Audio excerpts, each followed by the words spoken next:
यह सारी पृथ्वी पूर्व काल में प्रजापति मनु से लेकर अब तक जिस वंश के विजयशाली नरेशों के अधिकारों में रही है, जिन्होंने समुद्र को खुदवाया था और जिन्हें यात्रा काल में 60,000 पुत्र घेर कर चलते थे, वे महाप्रतापी राजा सगर जिनके कुल में उत्पन्न हुए, इन्हीं इक्ष्वाकु वंशी महात्मा राजाओं की कुल परंपरा में रामायण नाम से प्रसिद्ध इस महान ऐतिहासिक काव्य की अवतारणा हुई है।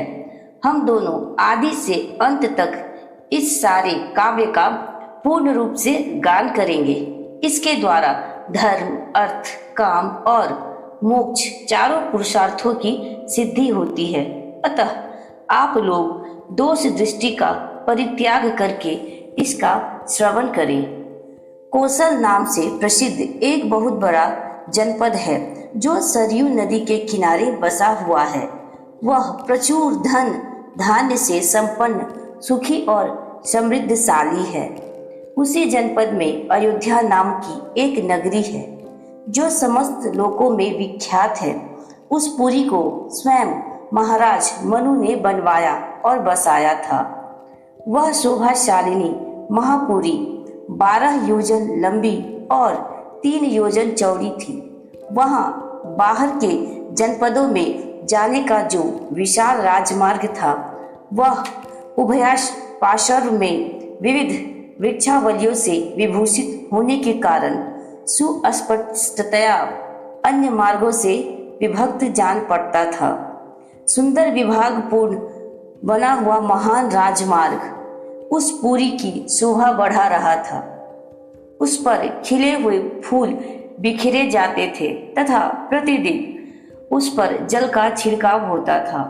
जैसे स्वर्ग में देवराज इंद्र ने अमरावती पुरी बसाई थी, उसी प्रकार धर्म और न्याय के बल से अपने महान राष्ट्र का वृद्धि करने वाले राजा दशरथ ने अयोध्यापुरी को पहले की अपेक्षा विशेष रूप से बसाया था।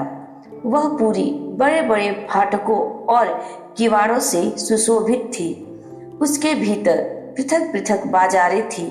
वहाँ सब प्रकार के यंत्र और अस्त्र शस्त्र संचित थे। उस पुरी में सभी कलाओं के शिल्पी निवास करते थे। स्तुति पाठ करने वाले, सूत और वंशावली का बखान करने वाले मागध वहां भरे हुए थे। वह पूरी सुंदर शोभा से संपन्न थी। उसकी सुषमा की कहीं तुलना नहीं थी। वहां ऊंची ऊंची अट्टालिकाएं थी जिनके ऊपर ध्वज फहराते थे। सैकड़ों शतघनिया से वह पूरी व्याप्त थी। उस पूरी में ऐसी बहुत सी नाटक मंडलियां थी जिनमें केवल स्त्रियां ही नृत्य एवं अभिनय करती थी।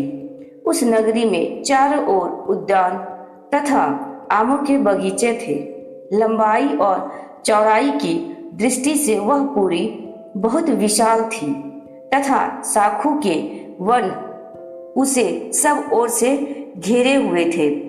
उसके चारों ओर गहरी खाई खुदी थी जिसमें प्रवेश करना या जिसे लांघना अत्यंत कठिन था। वह नगरी दूसरों के लिए सर्वथा दुर्गम एवं दुर्जय थी। घोड़े, हाथी, गाय, बैल, ऊंट तथा गधे आदि उपयोगी पशुओं से वह पूरी भरी पूरी थी। कर देने वाले सामंत नरेशों के समुदाय उसे सदा घेरे रहते थे। विभिन्न देशों के निवासी वैश्य उस पुरी की शोभा बढ़ाते थे। वहां के महलों का निर्माण नाना प्रकार के रत्नों से हुआ था। वे गगनचुंबी प्रसाद पर्वतों के समान जान पड़ते थे। उनसे उस पुरी की बड़ी शोभा हो रही थी। बहुसंख्यक कूटागारों से परिपूर्ण वह नगरी इंद्र की अमरावती के समान जान पड़ती थी। उसकी शोभा विचित्र थी। उसके महलों पर सोने का पानी चढ़ाया गया था। श्रेष्ठ एवं सुंदरी नारियों के समूह उस पुरी की शोभा बढ़ाते थे। वह सब प्रकार के रत्नों से भरी पूरी तथा 7 महले प्रसादों से सुशोभित थी। पुरवासियों के घरों से उसकी आबादी इतनी घनी हो गई थी कि कहीं थोड़ा सा भी अवकाश नहीं दिखाई देता था। उसे समतल भूमि पर बसाया गया था। वह नगरी जड़हन धान के चावलों से भरपूर थी। वहाँ का जल इतना मीठा या स्वादिष्ट था मानो ईख का रस हो। भूमंडल की वह सर्वोत्तम नगरी दुदुम्भी, मृदंग, वीणा, पनव आदि वाद्यों से मधुर ध्वनि से अत्यंत गूंजती रहती थी। देवलोक में तपस्या से प्राप्त हुए सिद्धों के विमान की भांति उस पुरी का भूमंडल में सर्वोत्तम स्थान था। वहाँ के सुंदर महल बहुत अच्छे ढंग से बनाए और बसाए गए थे। उनके भीतरी भाग बहुत ही सुंदर थे। बहुत से श्रेष्ठ पुरुष उस पुरी में निवास करते थे। जो अपने समूह से बिछुड़कर असहाय हो गया हो, जिसके आगे पीछे कोई न हो, तथा जो शब्द वेधी बाण द्वारा बेधने योग्य हो अथवा युद्ध से हार कर भागे जा रहे हो, ऐसे पुरुषों पर जो लोग बाणों का प्रहार नहीं करते, जिनके सधे सधाए हाथ शीघ्रता पूर्वक लक्ष्य वेध करने में समर्थ हैं, अस्त्र शस्त्रों के प्रयोग में कुशलता प्राप्त कर चुके हैं, तथा जो वन में गरजते हुए मतवाले सिंहों, व्याघ्रों और सुअरों को तीखे शस्त्रों से एवं भुजाओं के बल से भी बलपूर्वक मार डालने में समर्थ हैं, ऐसे सहस्त्रों महारथी वीरों से अयोध्यापुरी भरी पूरी थी। उसे महाराज दशरथ ने बसाया और पाला था।